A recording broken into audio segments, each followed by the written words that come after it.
The royal family, a dynasty that stood for centuries. At its core, it represents an institution built on tradition, lineage, and the public's faith in its legacy. But what happens when that trust is shattered? What if the very family line, the symbol of an empire, was built on something other than truth? The whispers have been there for years, but the world never expected this. Meghan Markle, the Duchess of Sussex, might just be the greatest con the royal family has ever known. This is not a tale of petty squabbles or drama fueled by tabloids. This is the story of a royal betrayal. A tale of how secrets were kept, lies were woven into the fabric of the monarchy, and a scandal so massive that it could break apart everything we thought we knew about the royal family. Before we continue, please hit the like button, subscribe to the channel, and turn on the notification bell for updates. It started like any fairy tale.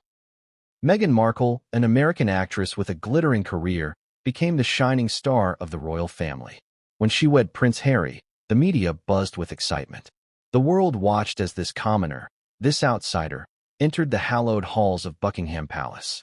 She was seen as a breath of fresh air, a symbol of change for a monarchy stuck in centuries-old traditions. But as the years passed, cracks began to appear. The headlines, once full of admiration, began to turn. Rumors swirled, some about her strained relationship with the British public, others about her difficulties within the royal family. But it wasn't until Princess and a longtime member of the royal family and a figure known for her no-nonsense approach revealed the truth about Meghan that the world would fully understand the depth of the deception. And, long seen as the truth-teller in the royal family, had kept her suspicions about Meghan to herself for years. As a royal who had lived through her own controversies and understood the delicate balance of truth and image that the monarchy had to maintain. But the whispers couldn't stay silent anymore. Princess Anne had seen enough, and she decided to expose what she had uncovered. The world's jaw dropped when Anne claimed that Meghan had never carried Archie or Lilibet, that the births of her children had been staged with the use of surrogates. These were not mere rumors or unfounded gossip. Anne's revelations were accompanied by shocking details of forged paperwork and falsified medical records, evidence that pointed to a massive deception. Meghan, the woman who had once captured the world's heart, had lied about one of the most sacred aspects of royal life, motherhood. But why would Meghan go to such lengths? Why risk everything? Her place in the royal family, her reputation, the future of her children, just to create a fabricated story of motherhood. Was it her desire for the title, the spotlight, or something far deeper? And more importantly, how did this lie go undetected for so long by the royal family and the public? To understand the full gravity of the situation, we need to rewind. Meghan's relationship with the monarchy had always been under a microscope. While the world saw a fairy tale unfolding, the truth behind the scenes was far more complicated. Meghan was thrust into a world that operated under centuries-old rules, and every move she made was scrutinized. The pressure to fit into a family whose every action was dictated by tradition was immense. But the question of her children's births was never supposed to be part of that pressure. It wasn't until after the birth of Archie that the first cracks began to show. There were subtle hints, small inconsistencies in the royal press releases, that suggested the story of Archie's birth was not as clear-cut as it seemed. Questions arose about who was present at the birth, why there was so little information, and why no official photographs were released in the traditional manner. People started to wonder, was this the first sign of something bigger? As the years went by and Meghan's public persona evolved, so too did the mounting questions about her personal life. The royal family had seen many scandals, but never anything quite like this. The idea that a member of the family, let alone a new addition like Meghan, could fabricate something so fundamental to the royal bloodline was unimaginable. And yet, the truth was out there, hidden beneath the surface. Enter Princess Anne. The world had long respected Anne for her no-nonsense attitude and her deep commitment to the monarchy, and had watched Meghan's rise and fall with a wary eye, always holding her reservations close to her chest. But as the evidence started to emerge, details about the birth certificates, medical records that didn't match up, the absence of concrete evidence of Meghan's pregnancies, and could no longer stay silent. The moment she made her public statement, the world was left in shock. No one could have predicted that Princess Anne, one of the most respected figures in the royal family, would be the one to expose such a devastating truth. The monarchy, which had carefully built its image on the belief in royal bloodlines, now faced an unprecedented crisis. What did this mean for Meghan's future? Could she remain part of the royal family after such a monumental betrayal? What would happen to Harry, torn between his loyalty to his wife and his duty to the monarchy? And what would the world think of a family that had been rocked by such a scandal? For Meghan, the truth had come crashing down in the most public way possible. Her carefully crafted image as a mother was now in ruins. The world no longer saw her as the glamorous Duchess, the woman who had captivated audiences worldwide. She was now seen as someone who had deceived an entire institution. The stakes were higher than ever. Her royal title, her place in the family, everything was on the line. The world was watching, waiting for her to respond. The fallout from Anne's revelation would be seismic. The royal family, already shaken by public discontent and internal rifts, would never be the same. The monarchy was built on trust, and the breach of that trust could never be undone. As the scandal unfolded, the royal family found itself on the defensive, forced to address the truth of what had happened, something that would change the monarchy forever. But what does this mean for Meghan? What will happen to her future, her children's future, and her relationship with Harry? And how will the royal family move forward after such a massive betrayal? The answer is still unfolding. For years, the royal family had enjoyed the spotlight. Despite the ups and downs, the public scandals, the whispered rumors, it had always appeared as if the monarchy was untouchable. And Meghan Markle, Duchess of Sussex, was no exception. She had captivated the world with her story, an American actress marrying into the British royal family, making history as the first biracial woman to join the ranks of the Windsor family. It seemed like a fairy tale, a new chapter in the royal family's long and storied history. But beneath the surface, cracks began to form almost immediately. The royal family had always prided itself on its traditions, its ability to weather storms, and its unquestionable duty to the nation. Meghan, however, didn't fit neatly into that mold. She was a modern woman with modern ideas, a feminist, an activist, someone unafraid to speak her mind. For many, this was refreshing, but for others, it was a challenge. The monarchy had long been a symbol of tradition, and Meghan's approach seemed to threaten that sacred order. The British press, ever hungry for a story, took notice of her every move. They watched her and Prince Harry like hawks, ready to pounce at the slightest hint of trouble. It didn't take long before the criticism started pouring in. The narrative shifted. No longer was Meghan simply the shining star of the royal family. Now, she was being portrayed as a disruptor, a woman who, despite her charm and elegance, seemed to challenge the very essence of the monarchy. But amid the whirlwind of public scrutiny, there was one thing that the public didn't expect: Meghan's seemingly perfect picture of motherhood. It was the ultimate act of royal continuity.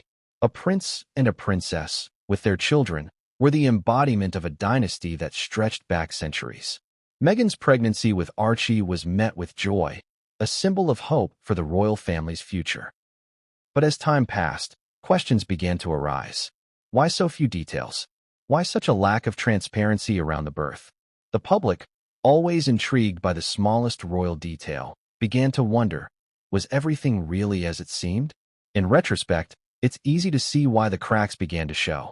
The royal family has always been under immense pressure to maintain appearances, to stick to the carefully choreographed image of perfect harmony. Meghan, with her American background and outspoken personality, simply didn't fit the mold. But when she announced her pregnancy with Lilibet, the tension in the air became palpable. More whispers circulated, and this time, the questions weren't about Meghan's outspoken nature or her struggles with the press. Now, people were wondering about the most basic element of her royal life: her children. The birth of Archie was shrouded in mystery from the start. There were no photos of the new royal baby, no fanfare surrounding the announcement, just a vague statement from Meghan and Harry about their joyful news. The royal family, accustomed to the birth of royal heirs being a spectacle, was noticeably silent on the matter. No grand photo op in front of Buckingham Palace, no presentation of the newborn to the public, nothing.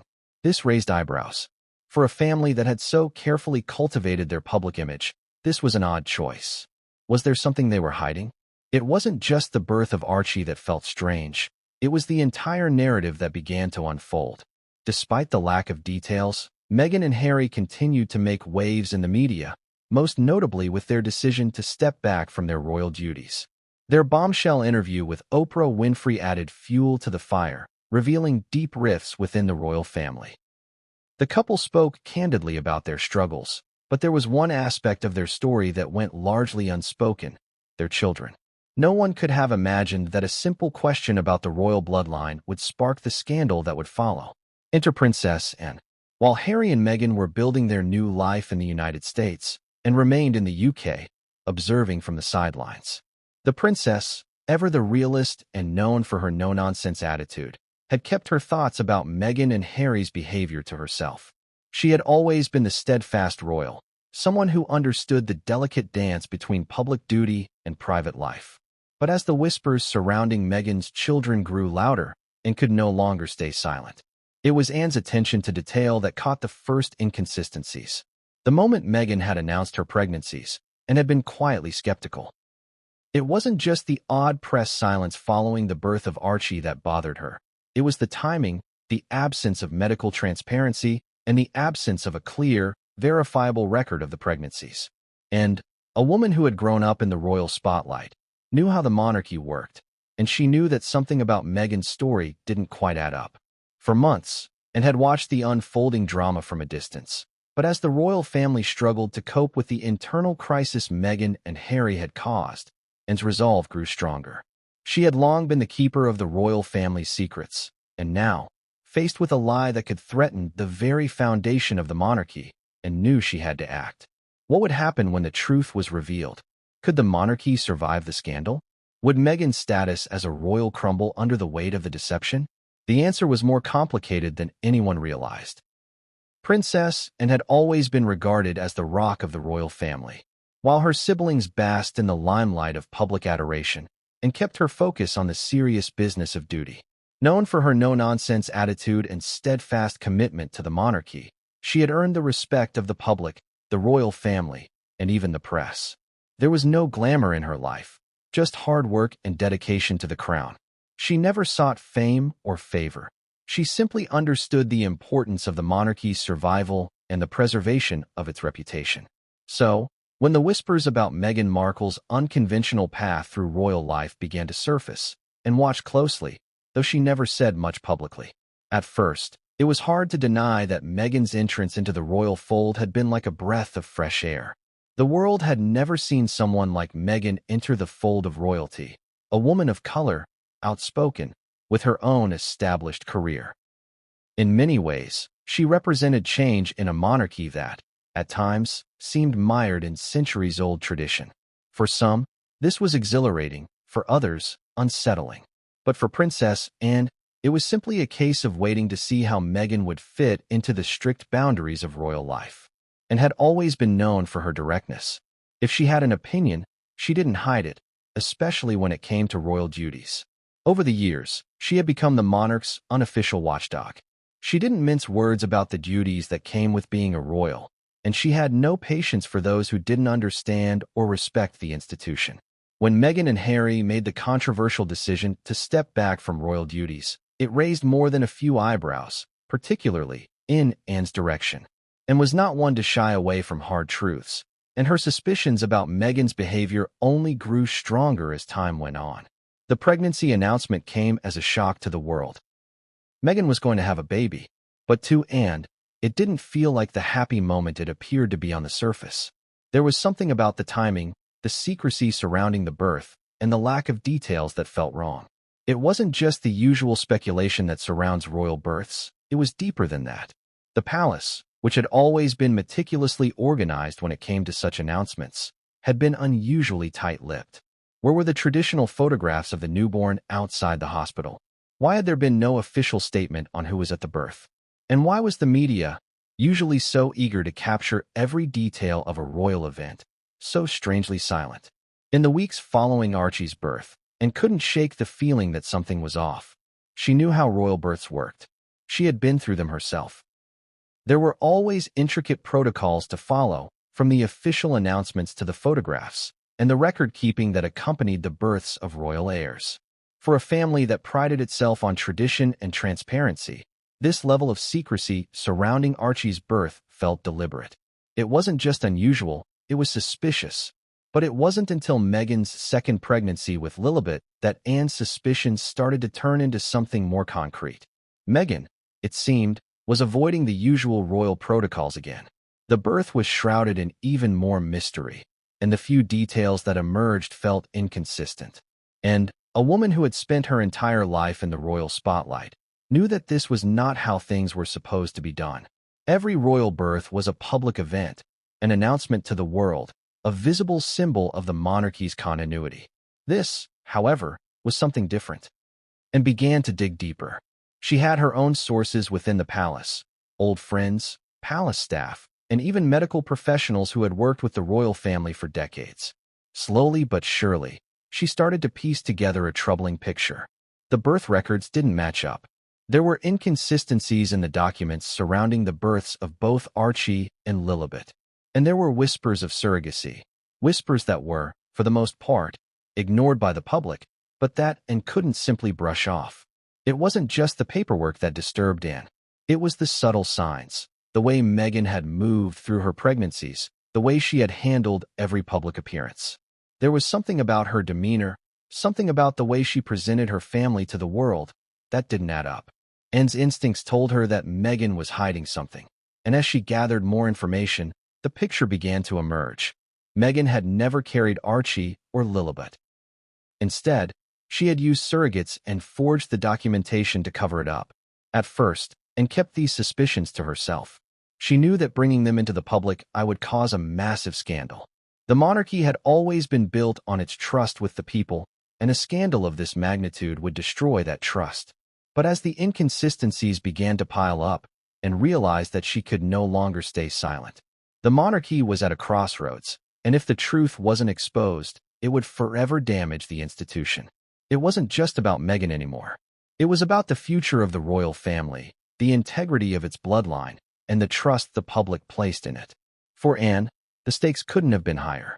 She had spent her life serving the crown with dignity and honor, and she wasn't about to stand by and watch someone tear that down for personal gain. She understood better than anyone that in the world of the royals, perception was everything.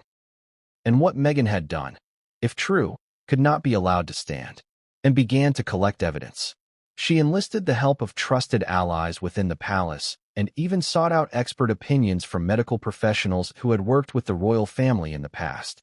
The more she dug, the clearer it became. Meghan had used surrogates for both of her children, and the documents that were presented to the public were faked.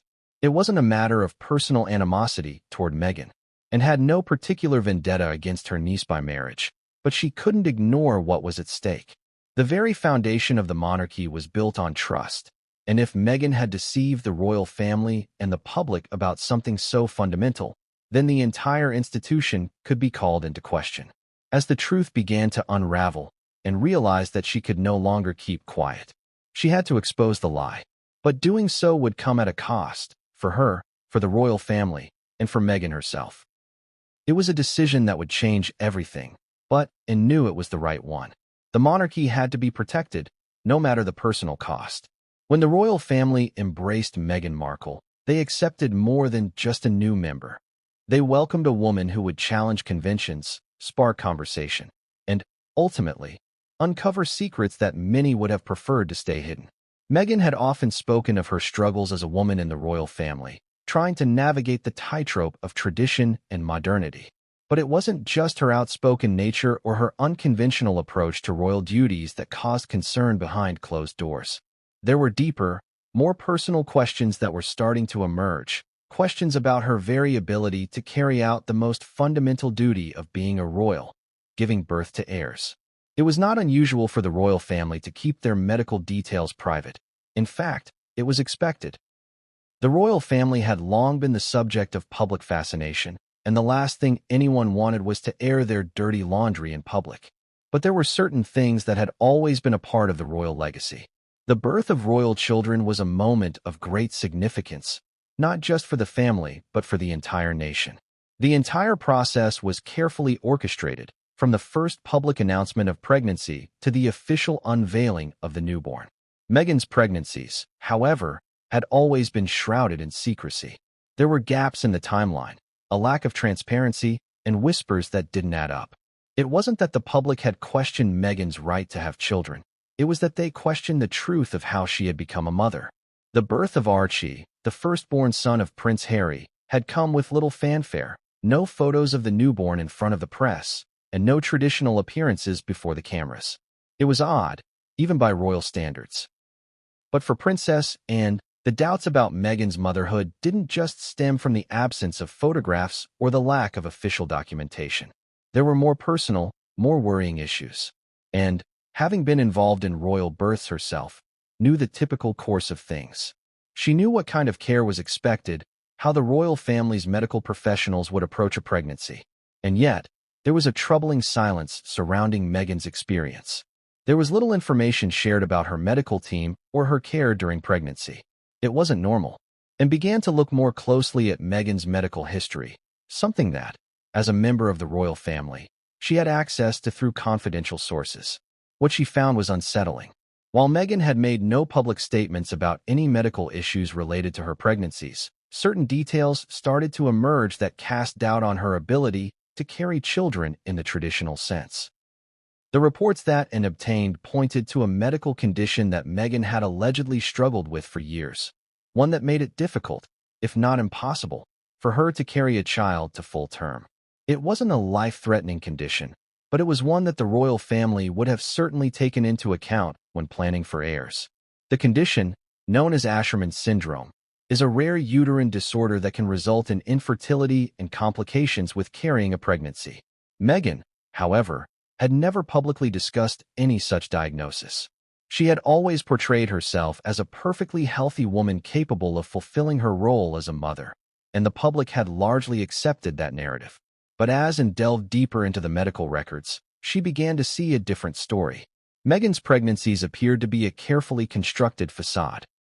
There were reports of multiple failed attempts at conception, and medical records that suggested Meghan had resorted to alternative methods to achieve a family. While surrogacy was still a taboo subject in the royal family, it seemed that this was the route Meghan had taken, at least in part, to bring Archie and Lilibet into the world. The records painted a picture of a woman struggling with a medical condition that had been hidden from the public and even from her own family. But why would Meghan hide something so important? Was it out of fear of being judged, or was there another reason entirely? The more Anne investigated, the clearer it became that Meghan's actions weren't just about personal privacy. They were part of a larger, more calculated strategy to protect her place within the royal family. What became even more troubling for Anne was the extent to which Meghan had gone to conceal the truth. There were whispers of forged documents, false medical statements, and even manipulated birth records.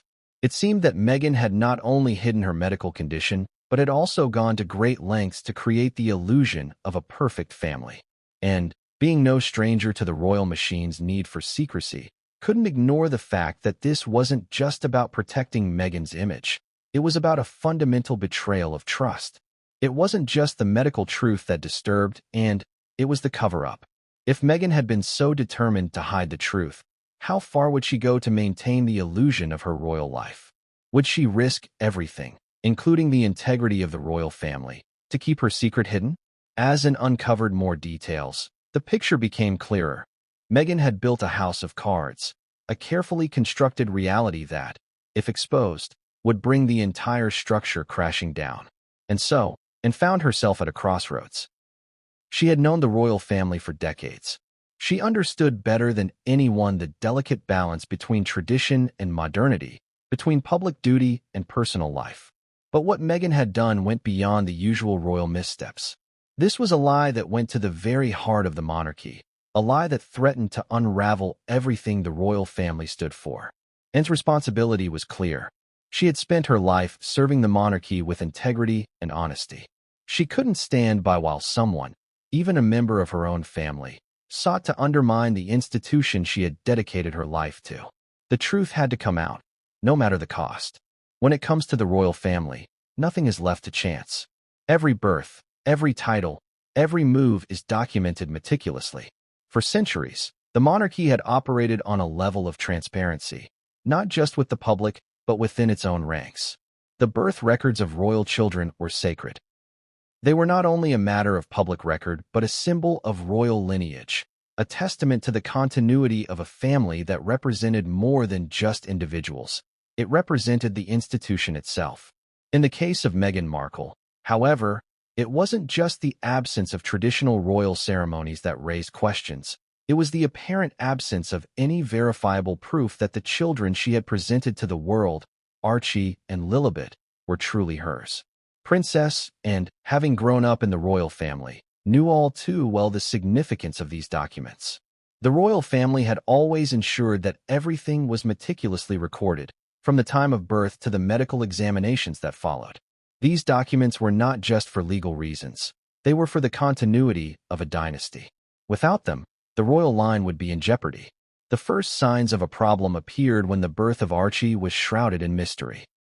Normally, when a royal child is born, a birth certificate is registered, the details are confirmed, and the world is told everything it needs to know. The royal family, while private, still maintained a sense of transparency when it came to the basics. But when Archie was born, everything felt different.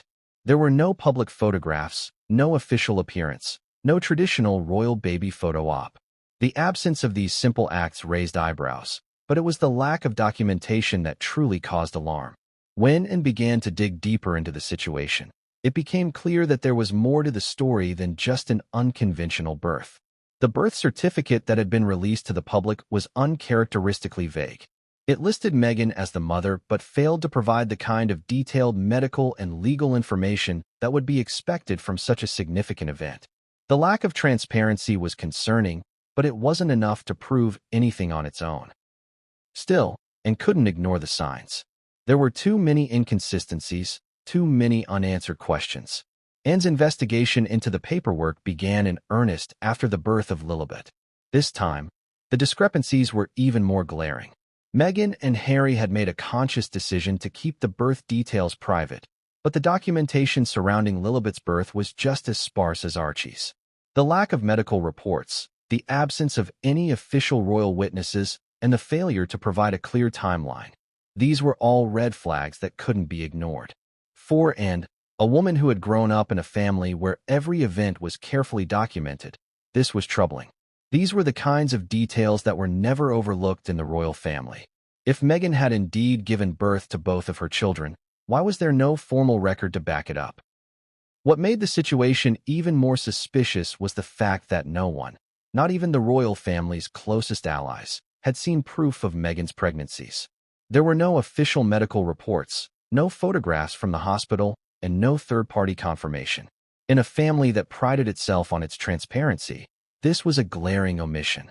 If the royal family couldn't trust the documents being presented to the public, what else were they hiding? As Anne continued her investigation, she found herself facing a mountain of paperwork that didn't add up. Birth certificates that lacked essential details, medical records that were either incomplete or non-existent, and documents that appeared to be altered or forged. In her mind, there was no other explanation. Meghan had created a facade. She had used surrogates to carry both Archie and Lilibet, and the documents that had been presented to the world were fabrications, designed to cover up the truth. The implications of this were staggering. If Meghan had lied about her children's births, it would not just be a personal scandal. It would be a crisis for the entire royal family. The monarchy's foundation was built on the belief in a legitimate, unbroken royal bloodline, passed down from one generation to the next. If Meghan's children were not biologically hers, the entire legitimacy of the royal succession could be called into question. But why had Meghan done it? What was her motive? For Anne, the answer was painfully clear. Meghan had wanted the title of mother, the status of a royal. She had wanted to fit into the royal narrative, and in doing so, she had taken extreme measures to ensure that her children would be seen as legitimate heirs. The deception, in Anne's eyes, was not just about maintaining a family image, it was about maintaining power. Meghan had gone to great lengths to secure her place in the royal family, and she had done so by manipulating the most basic of royal expectations, the birth of her children. As the evidence piled up, Anne found herself at a crossroads. She knew that exposing the truth would tear the royal family apart. But it was also clear that if she didn't act, the lie would continue to spread, threatening everything the monarchy stood for. The stakes were higher than ever, and Anne knew that the decision she made in the coming days would have consequences that no one could fully predict. The documents were damning. The paperwork was flawed, and the truth was becoming undeniable. Meghan had deceived not just the public, but the royal family itself. And for Anne, there was only one choice left. The truth had to come out. The royal family couldn't afford to live in the shadow of this lie. But how would the world react when the truth was finally exposed? Anne's journey to uncover the truth had been long, but it was about to come to a head. The world would soon know the shocking reality. Meghan Markle had lied about her children's births, and the monarchy would never be the same again. The whispers about surrogacy had always hovered around Meghan Markle, but in the world of royalty, whispers are dangerous things. They are seldom ignored, and more often than not, they grow into storms that can consume everything in their path. For years, the palace had brushed off speculation as baseless gossip, nothing more than tabloids spinning tales to sell papers. Yet, for those who had observed closely, the clues were always there, quietly mounting, waiting for someone to put the pieces together. Surrogacy itself is not a scandal in the modern world. Many families across the globe turn to surrogates when faced with medical challenges. It is, in many ways, a symbol of hope, a way for people to achieve the dream of parenthood when nature stands in their way.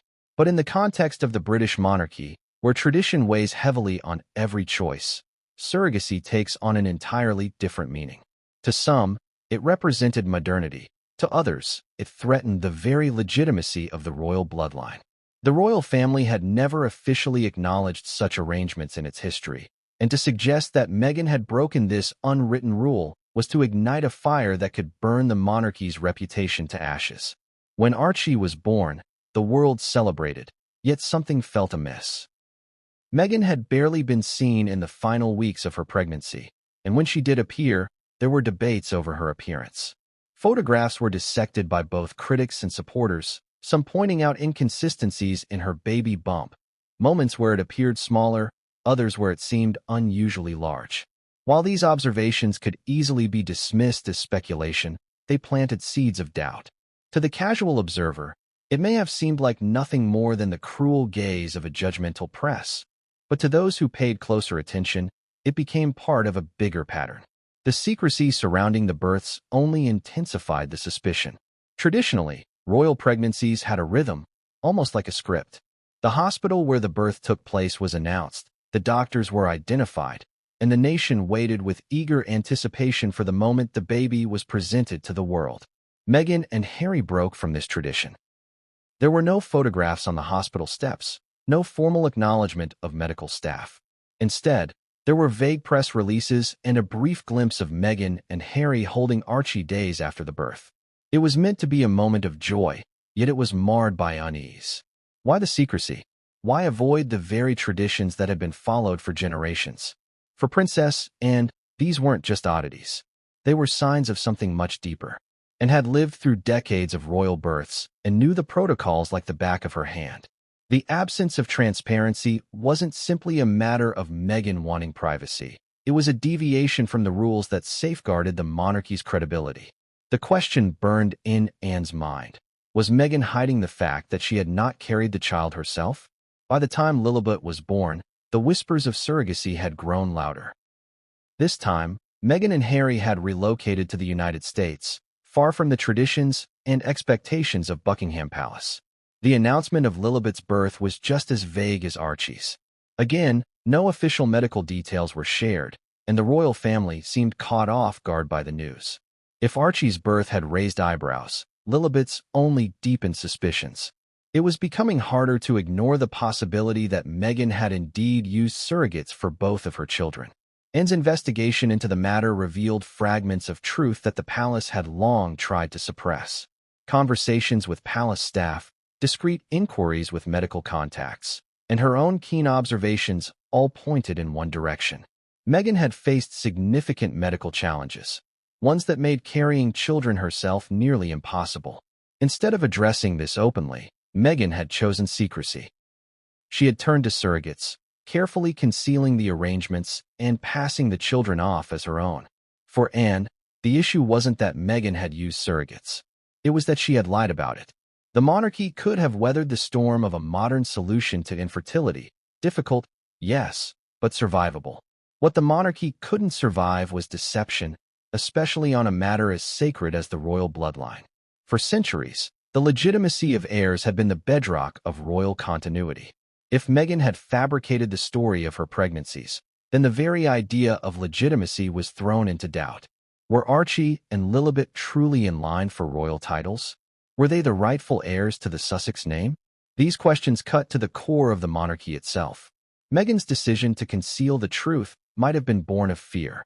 Fear of public judgment, fear of rejection by the royal family, fear of losing her place in the institution she had married into. But the consequences of her secrecy were far greater than she may have anticipated.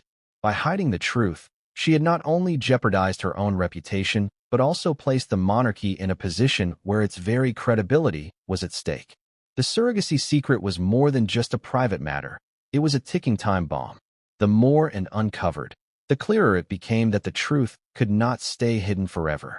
Documents could be forged, appearances could be staged, but the reality of the situation would eventually come to light. And when it did, the fallout would be catastrophic. The monarchy had weathered scandals before, affairs, divorces, even abdications, but nothing compared to the prospect of fabricated heirs. The public's relationship with Meghan had already been strained. For some, she was a symbol of modernity and progress. For others, she represented a threat to tradition. The revelation of surrogacy, hidden behind a veil of deception, would tilt the balance firmly against her. In the eyes of many, Meghan would not be seen as a woman who had struggled with fertility and chosen a modern solution. She would be seen as a liar, someone who had manipulated the monarchy and deceived the world for her own gain. And so, the weight of the surrogacy secret fell heavily on Princess Anne. She was faced with a choice: stay silent and allow the deception to continue, or expose the truth and risk tearing the family apart. Anne's reputation as the truth-teller of the royal family meant she could not look the other way. She had spent her life upholding the values of the monarchy, and she knew that silence in the face of such a lie would be its undoing. The surrogate secret was more than a whisper now. It was a roar, echoing through the corridors of Buckingham Palace, spilling into the press, and threatening to engulf everything in its path. Anne knew that the time was coming when she would have to reveal what she had discovered. Meghan's carefully constructed image was beginning to crack, and when the truth finally emerged, the world would never look at her, or the royal family, the same way again. Prince Harry had never been one to shy away from speaking his mind. He had always been known for his candidness, whether it was about his struggles with mental health or his desire to break away from the constraints of royal duty. Yet, as the scandal surrounding Meghan and their children began to unfold, Harry found himself in an uncharacteristic silence, a silence that spoke volumes. At first, his reluctance to speak out seemed like an attempt to protect Meghan, to shield her from the overwhelming scrutiny of the media and the royal family. After all, Meghan was his wife, the mother of his children, and he had chosen to stand by her, no matter the cost. But as the evidence against her mounted, and as Princess Anne began to expose the lies about the births of Archie and Lilibet, Harry's silence became something darker. It wasn't just about protecting his wife anymore. It was about denying the truth, and, in doing so, slowly destroying his own place within the royal family. Harry had always been torn between two worlds. On one hand, he was the beloved younger son of Prince Charles, a man who had dedicated his life to the monarchy. On the other, he was a man who had grown increasingly disillusioned with the royal institution, particularly after the death of his mother, Princess Diana. His struggles with the press, the public's expectations, and the rigid constraints of royal life had left him seeking something more, something that the royal family couldn't provide. Meghan represented that escape, that promise of a life outside the royal bubble. She offered him the freedom to be himself, to pursue causes he was passionate about without the suffocating weight of royal tradition. When Meghan came into his life, Harry felt like he had finally found someone who understood him. They shared a vision of a more modern, compassionate world. Meghan's spirit, her determination to make a difference, aligned perfectly with his own desires for change. Together, they seemed unstoppable. Yet, as the years went by, Harry began to see the cost of that vision, a cost that would become increasingly evident in the months leading up to the explosive revelations about Meghan's children. The problem wasn't just the lie about Archie and Lilibet's births. It was everything that came with it. The royal family's tradition, the monarchy's image, and the carefully curated public perception of Meghan and Harry's life were all suddenly called into question. The birth certificates, the surrogacy rumors, the forged documents. It was as if the very foundation of their new life had been built on sand, and now the tide was coming in fast. Harry's silence, then, became a form of self-preservation. If he didn't speak, if he didn't address the mounting evidence, perhaps the scandal would pass.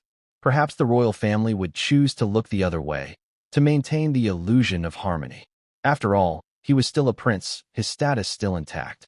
But deep down, Harry knew the truth was too powerful to ignore. He couldn't keep quiet forever. As the pressure mounted, Harry began to feel the weight of the decision he had made. His silence was no longer just about protecting Meghan. It was about protecting his own legacy, his place in the royal family, and his relationship with his father, Prince Charles. If he spoke out, if he acknowledged the truth, he risked losing everything he had fought to protect. The monarchy, the press, and even the public might turn on him, as they had with his mother, Diana. He had seen firsthand the devastation caused by the media's treatment of his family, and he feared that the same fate would befall Meghan and their children. Harry's internal struggle deepened. He was no longer just fighting for his wife. He was fighting for his identity. What did it mean to be a royal if everything he had believed about the monarchy was now in question? How could he remain part of an institution that had always been built on tradition and legitimacy if the very foundations were crumbling beneath him? The lies, the secrets, the deceit, it was all too much. But to speak up would be to tear down the only life he had known. Yet, in the quiet moments, Harry could no longer ignore the truth. Meghan had lied, and by staying silent, he had allowed it to continue. He had known about the secrecy surrounding their children's births. He had been part of the narrative, part of the illusion. The question of whether to continue protecting the lie became unbearable. It wasn't just about the children anymore. It was about his integrity, his role in this complicated, centuries-old institution. But even as he began to process the truth, there was a part of Harry that hesitated.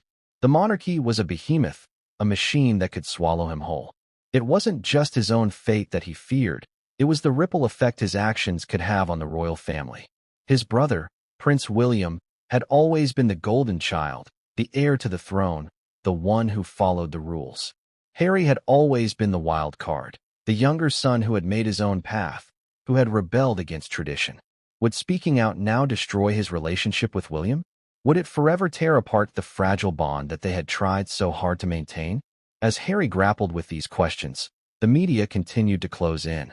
The press had already painted him as the villain, the spare, who had betrayed his family.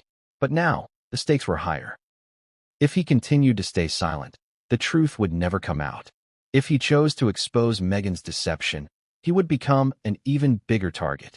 The world was watching, waiting for the moment when Harry would finally break his silence. The pressure weighed on him like a physical burden.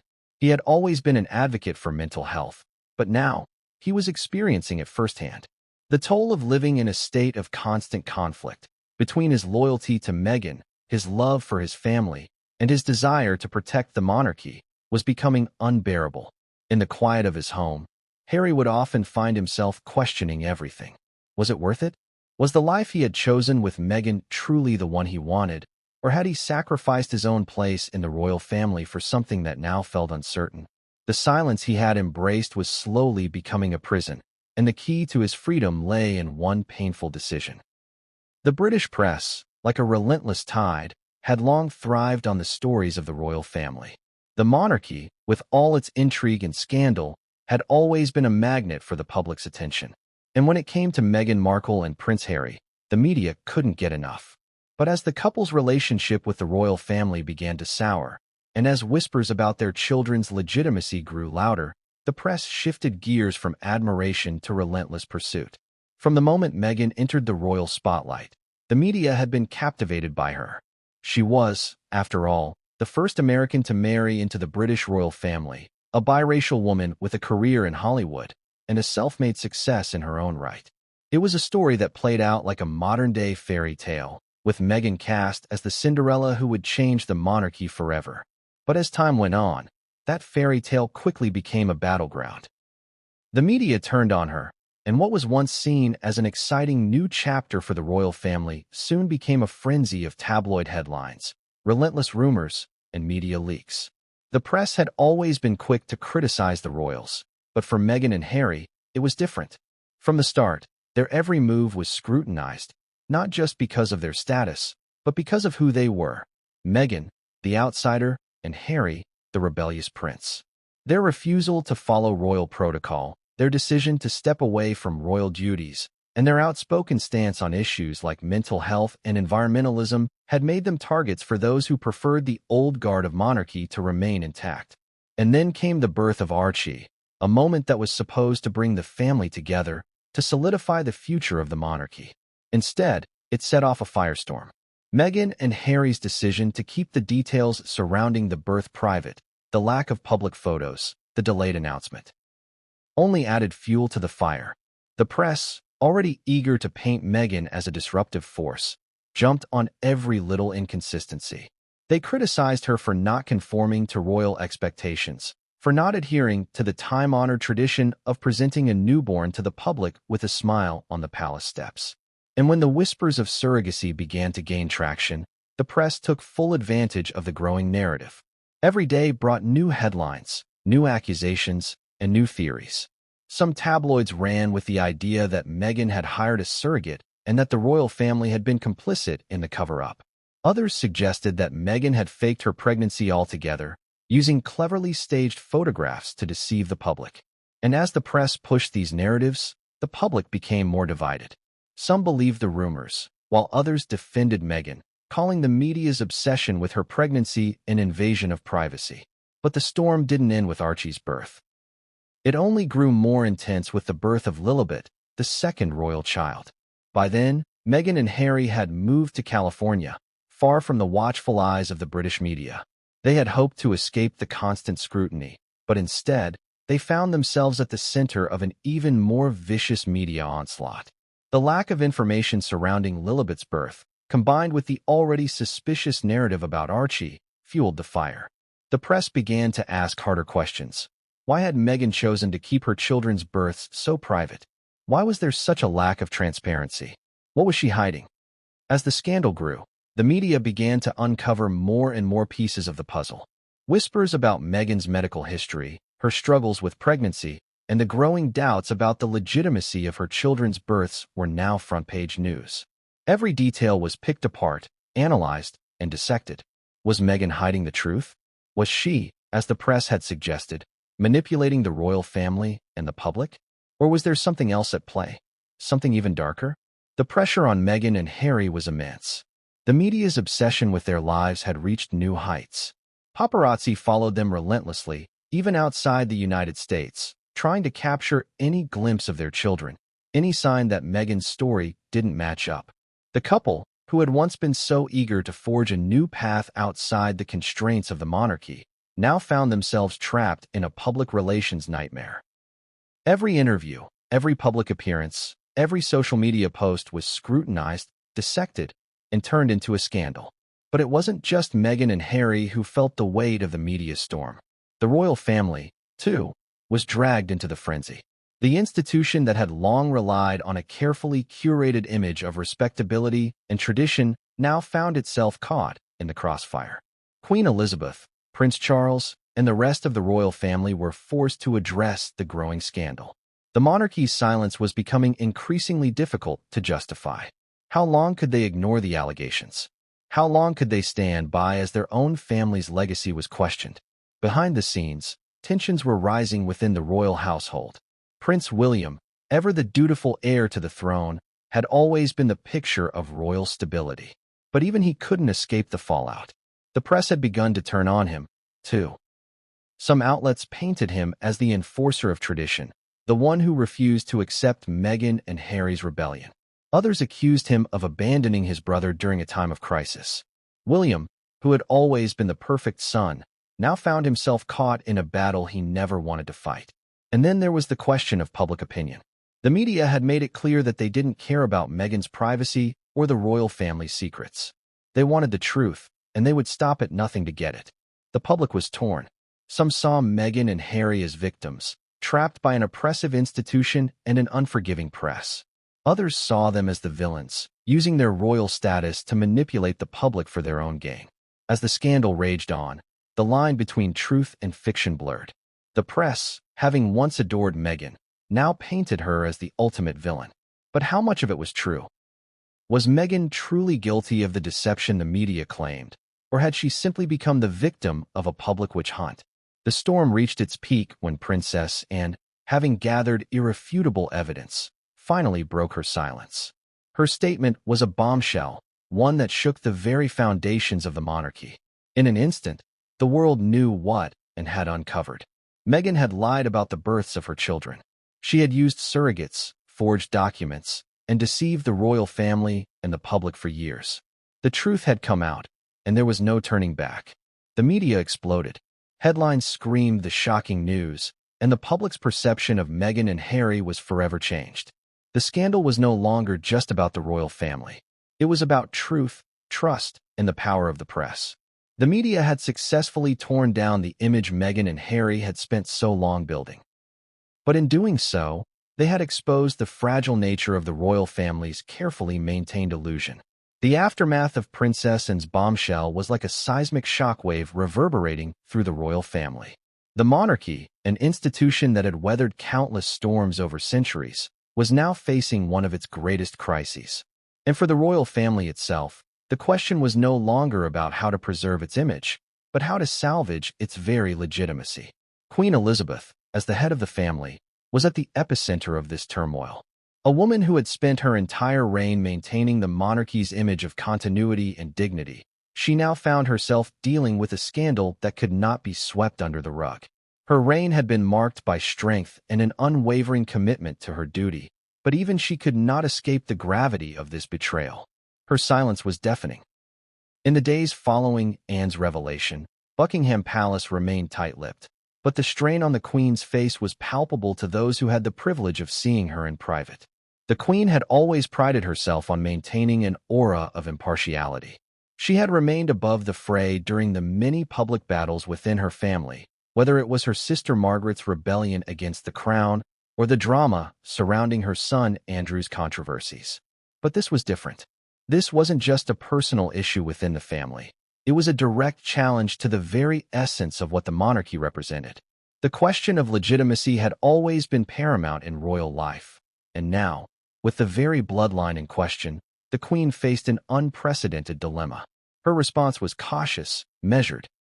She knew that this scandal could unravel everything her family had worked for, so she carefully chose her words, though those around her could sense the deep disappointment she felt. She loved her grandchildren, but duty always came first. The Queen could not, and would not, allow the institution to be undermined by deception. Still, she was a grandmother first, and the situation tore at her heart. Her first concern was for the future of her family, for the impact this scandal would have on her children and grandchildren. Prince Charles, the heir apparent, was equally consumed by the gravity of the situation, though his reaction was far more calculated. As someone who had spent decades preparing for the throne, he was no stranger to the public's scrutiny, nor to the internal politics of the royal family. But this was different. This wasn't just about managing a crisis. This was about the core of the monarchy itself. For Charles, the revelation that Meghan had deceived not only the public but the family was a personal blow. While publicly maintaining a calm demeanor, behind closed doors, Charles was incensed. The monarchy had always relied on trust and tradition, and Meghan's actions had violated both. To him, the sanctity of the royal bloodline was non-negotiable, and the damage caused by this scandal was irreparable. Yet, as the future king, he was also acutely aware of the need to balance duty with family. He knew that his son, Harry, would be struggling with his own internal conflict. Harry had always been the more rebellious of the two brothers, and now he was faced with an unimaginable choice: his loyalty to his wife or his duty to the crown. Prince William, the future heir to the throne, had the hardest role of all. As the eldest son, he was the one who had been raised to understand the gravity of his position. William's sense of duty was unparalleled, but he also shared a deep bond with his younger brother, Harry. The relationship between the two had always been complex. They had been close as children, but as time went on, their paths diverged. William had always been the one to follow the royal rules, to toe the line, and to protect the family's reputation. Harry, on the other hand, had often struggled with his place in the monarchy, feeling overshadowed by his older brother and frustrated by the constraints of royal life. Now, with the scandal erupting, William found himself caught in the middle. His first priority was, of course, the monarchy, but his second priority was his brother, a man he had always tried to protect. William had always been fiercely protective of Harry, despite their differences. But now, with Meghan's deception exposed, the rift between the two brothers became unbridgeable. William, ever the pragmatist, knew that the monarchy could not survive this scandal unscathed. He was deeply angry at Harry's role in perpetuating the lie, but he was also heartbroken. He had tried for years to maintain a close bond with his brother, but this breach of trust was something even William could not overlook. Catherine, the Duchess of Cambridge, stood by her husband's side, though her support was quiet and measured. Catherine had always been a pillar of stability for the royal family, a woman who understood the weight of her role. She had known the pressures of public life from a young age, having grown up in the shadow of a family that had been thrust into the spotlight. But even she could not hide her disappointment. While Catherine had always been warm and supportive of Meghan in public, the truth about her actions was too much to bear. The scandal had drawn a sharp line between the two sisters-in-law. Catherine, who had always played by the royal rules, could not understand Meghan's decision to deceive the family and the public. She had built her own reputation within the royal family through patience, grace, and a deep respect for the institution. To Catherine, Meghan's actions were not just an affront to the family. They were an insult to everything she had worked for. It was clear that the rift between the two women had deepened beyond repair.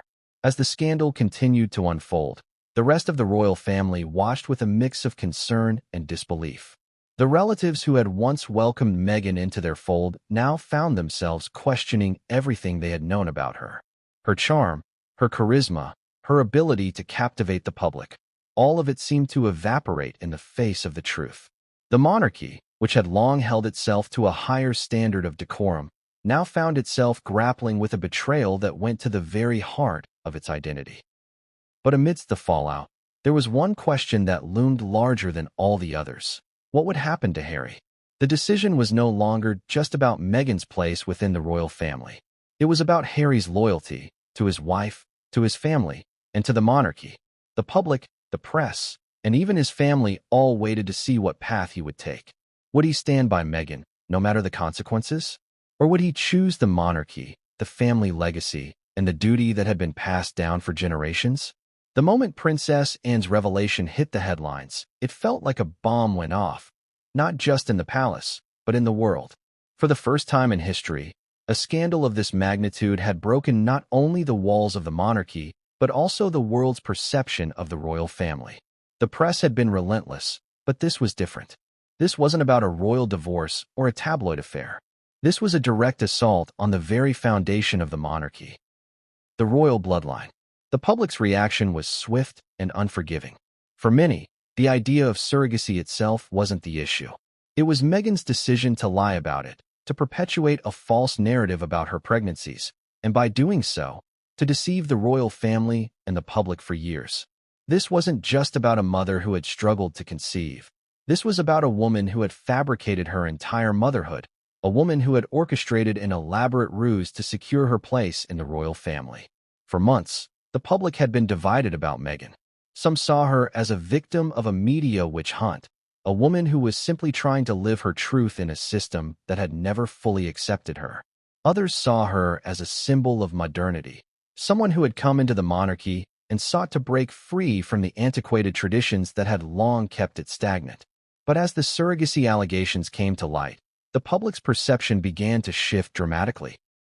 Social media, always a battleground for royal fans and detractors alike, exploded. Hashtags like hashtag Meghan lied and hashtag royal deception began trending as the public poured their thoughts into the digital void. The media, which had once adored Meghan for her celebrity, now turned against her, tearing apart her carefully crafted image piece by piece. The initial sympathy for her struggles, the idea that she was a woman breaking free from the confines of royal life, quickly evaporated. People began to feel betrayed, not just by Meghan, but by the entire royal narrative she had presented. For those who had long been loyal to the monarchy, the shock was even greater.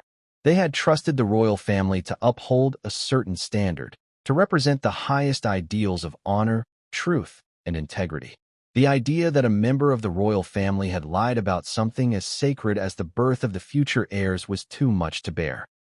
To them, this wasn't just about a woman in the public eye trying to maintain her privacy. It was about the royal family's very identity being questioned.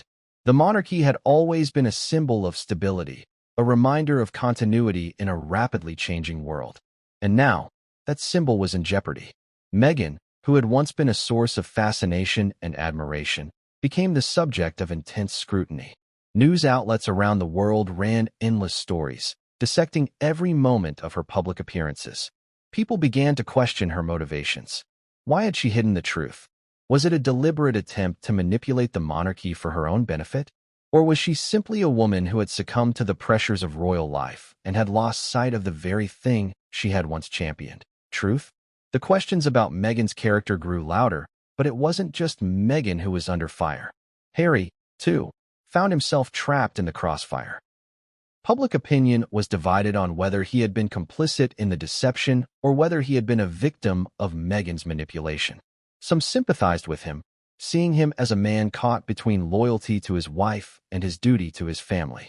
Others, however, saw him as weak, unable to stand up to his wife and protect the integrity of the royal family. The public's disappointment was palpable. Meghan, once viewed as a symbol of change and progress, had now become a symbol of betrayal. The idea that she had fabricated the very essence of her motherhood, the cornerstone of her public persona, left a bitter taste in the mouths of those who had once championed her. The royal family, in many ways, had been built on the belief that the monarchy represented something greater than any individual, a system that was meant to endure, to survive, and to carry forward through the generations. And now, it seemed that Meghan's actions had undermined that belief. But perhaps the most devastating blow came from the royal fans who had once supported Meghan and Harry. Their betrayal was not just a personal one. It was a betrayal of everything they had believed the royal family stood for. The idea that Meghan and Harry had deceived the public, manipulated their image, and lied about something so fundamental to their royal status was a deep cut for many who had hoped for a new era of the monarchy. For them, Meghan's deception felt like a betrayal of the values they held dear, and the public outcry only grew louder. The media, ever hungry for scandal, continued to stoke the flames. Meghan's image had already been fractured, but now, with the truth out in the open, the press went into overdrive. Stories appeared every day, offering new details, new angles, and new accusations. Some tabloids suggested that Meghan had been plotting this deception for years, while others painted her as a victim of the royal system, pushed to extremes in order to fit into a mold that was never meant for her. In the end, the narrative that took hold was one of betrayal. A woman who had lied about the most fundamental aspect of her royal life and betrayed the trust of the very institution that had welcomed her with open arms. The public's sense of betrayal wasn't just about Meghan, though. It was about the idea that the monarchy itself had been duped. The British public had long relied on the monarchy as a symbol of tradition, of stability in an increasingly chaotic world. Now, with the foundation of that trust shattered, people began to wonder what else had been hidden. If Meghan could lie about her children, what else could be false? The scandal raised uncomfortable questions not just about Meghan's actions, but about the monarchy as a whole. Was it truly the symbol of integrity and tradition that it had always appeared to be? Or was it, too, a carefully constructed illusion?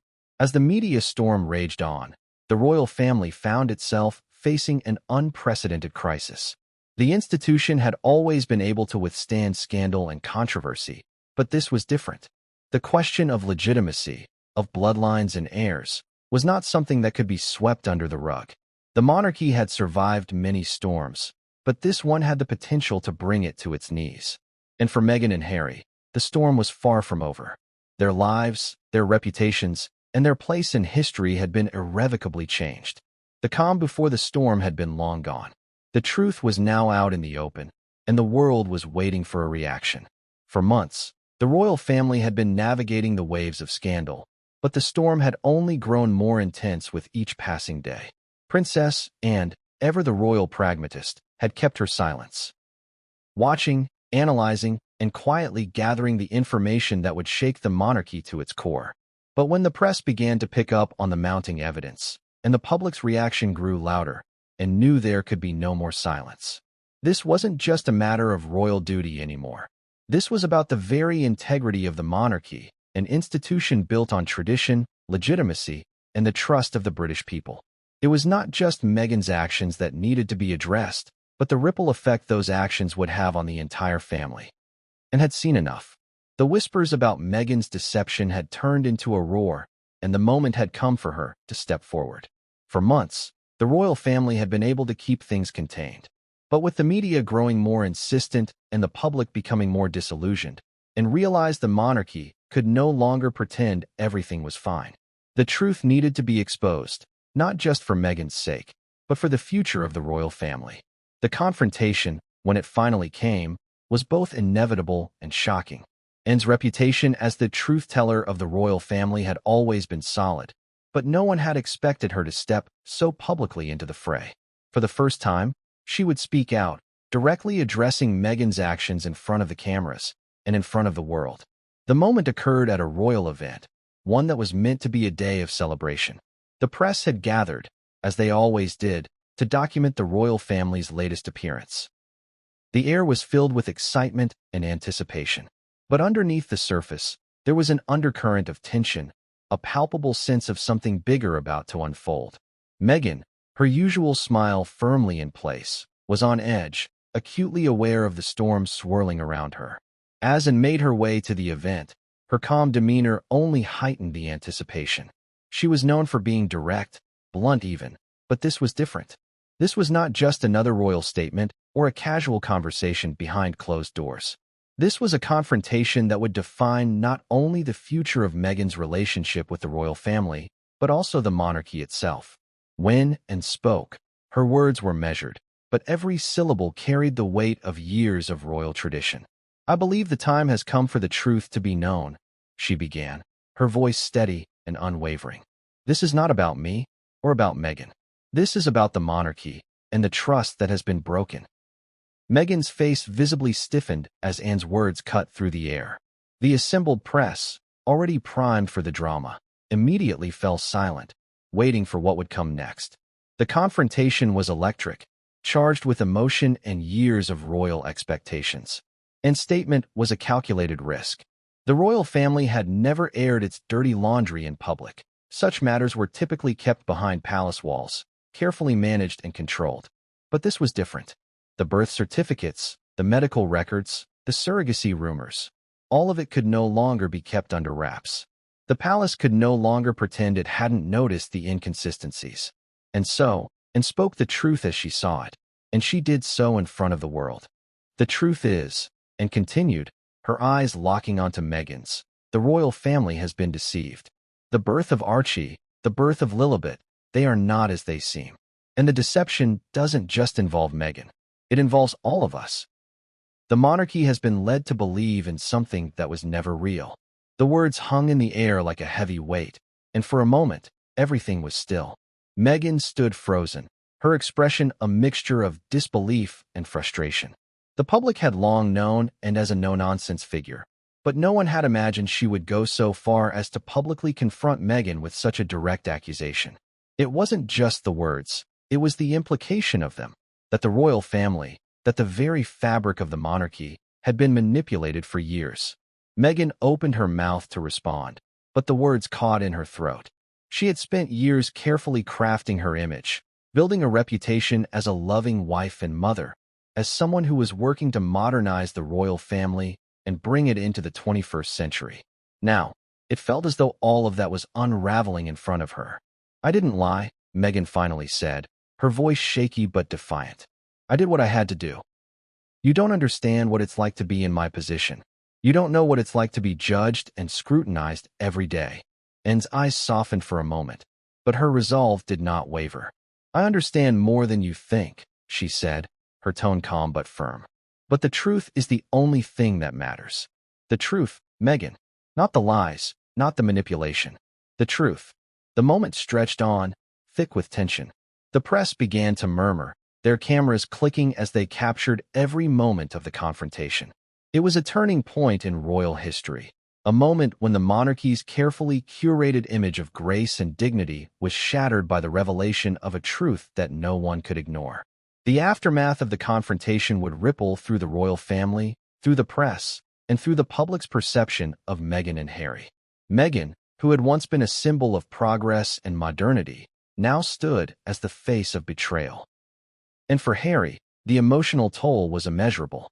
His wife had just been publicly exposed, and the monarchy, the institution he had been born into, had turned its back on her. The public, once divided over Meghan's place in the royal family, now found themselves choosing sides. Some stood by her, seeing her as a victim of an unforgiving system. Others, however, saw Anne's words as the final nail in the coffin. Meghan had lied, and now there was no turning back. The question was no longer about what Meghan had done. It was about what Harry would do next. For the royal family, the confrontation marked the beginning of the end of a chapter in their history. The lies that had been buried for so long were now exposed, and the monarchy would never be the same. The question was no longer whether Meghan would be forgiven. It was whether the royal family itself could survive the fallout from the truth. The quiet, idyllic setting of Montecito, California, had once represented the promise of a new beginning for Meghan and Harry. The couple had left behind the royal life, hoping to build something of their own, away from the relentless scrutiny of the British press, the royal traditions, and the expectations that had weighed so heavily on their shoulders. They envisioned a life where they could speak freely, make a difference in the world, and raise their children in peace. The house they had chosen in Montecito was supposed to be their sanctuary, a place to heal, to reconnect, and to redefine their future.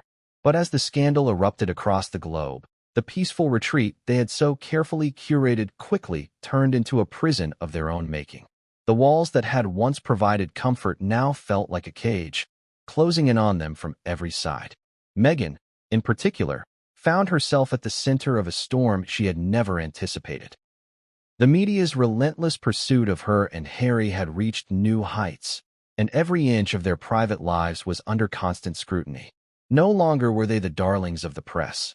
Now they were the subjects of disdain, contempt, and judgment.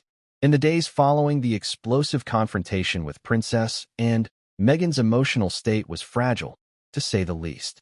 She had spent months, even years, building her life around the narrative she had carefully constructed, the image of a royal mother, a loving wife, and a woman who was going to change the monarchy. Now, that image was shattered beyond repair. The lies about Archie and Lilibet's births, the surrogacy accusations, the forged documents, it was all out in the open.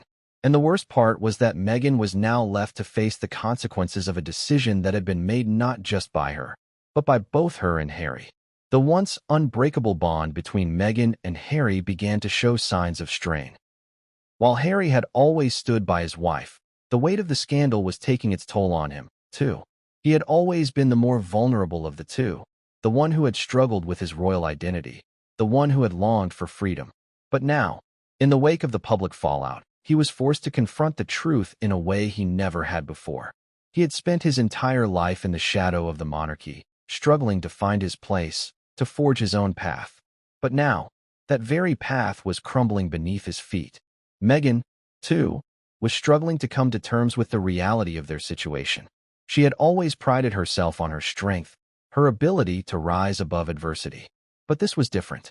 The public backlash, the constant media barrage, the betrayal of the family she had once hoped to join, it was all too much. Meghan had been through her share of hardships, from her upbringing as a biracial woman in Hollywood to the challenges she faced within the royal family. But this was a new level of scrutiny. The world had always viewed her as an outsider, and now that very label was being used against her in the most damaging way possible. In the privacy of their Montecito home, the tension between Meghan and Harry was palpable. The long, quiet conversations they had late into the night were filled with pain and confusion. They both knew that their future was uncertain, but the question of what to do next was tearing them apart. Harry, who had always been the protector, found himself questioning everything he had believed about his marriage, his family, and his place in the world. Meghan, who had once been so determined to rewrite the rules, now found herself questioning her own decisions, her motivations, her choices, and the cost of those decisions. For both of them, the weight of the world was on their shoulders. The idea that they could build a life outside the royal spotlight had seemed so perfect in theory, but in practice, it had proven to be far more complicated. Meghan had wanted to be free from the constraints of royal life, free from the constant scrutiny of the press, free to live her truth. But in doing so, she had inadvertently torn apart the very foundation of the royal family she had once joined. The fallout was not just personal, it was institutional. The couple had hoped to forge their own path, one where they could advocate for the causes they believed in without being bogged down by royal duties. They had wanted to become global icons, using their platform to shine a light on issues like mental health, racial justice, and climate change. But as the scandal over their children's births grew, the very causes they had once championed began to feel like distant memories. The public no longer saw them as advocates for change. They saw them as liars, manipulators, and opportunists. In the midst of the chaos, Meghan turned inward, seeking solace in the private moments she shared with her children. Lilibet and Archie had become her world, her only true sense of peace in the midst of the storm. But even that was tainted by the guilt she felt. The very children she had fought so hard to protect were now at the center of a scandal that would follow them for the rest of their lives. Every moment of their innocence was now intertwined with the lies that had been exposed. Harry, for his part, did what he always did. He withdrew. The pressure was too much, and he found himself retreating into himself, as he had done for so much of his life. He had spent years trying to escape the royal family's clutches, trying to carve out a life for himself that wasn't defined by his title. But now, it seemed that no matter what he did, the royal family would always be part of him, a part he could never escape. The public pressure continued to build. The media had pounced on Meghan's every move, dissecting her every word, analyzing her body language, and questioning her motivations.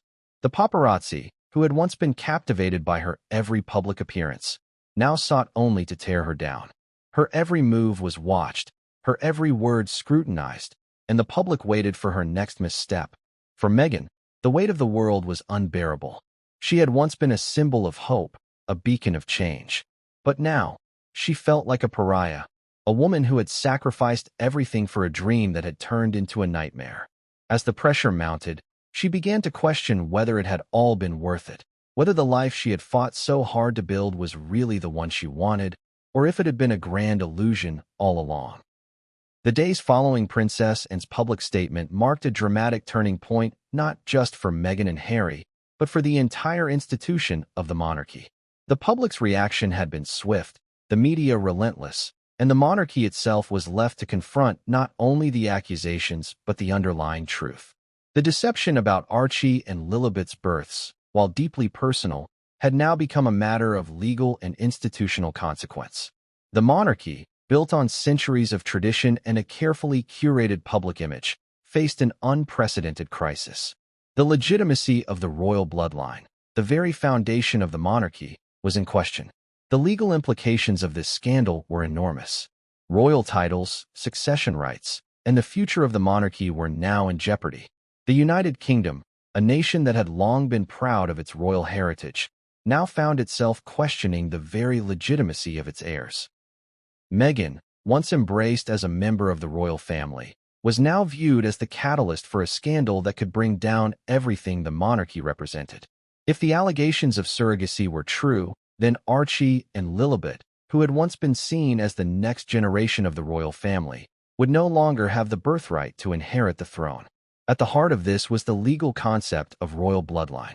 In the UK, succession to the throne is governed by strict rules, established by the Act of Settlement of 1701 and subsequent legislation. The rules require that heirs to the throne be descendants of the reigning monarch, and any challenge to the legitimacy of these descendants could have far-reaching consequences.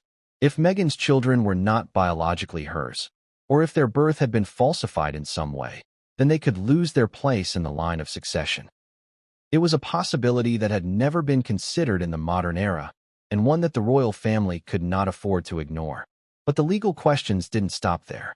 The royal family had long been viewed as an institution above reproach, a symbol of continuity and stability.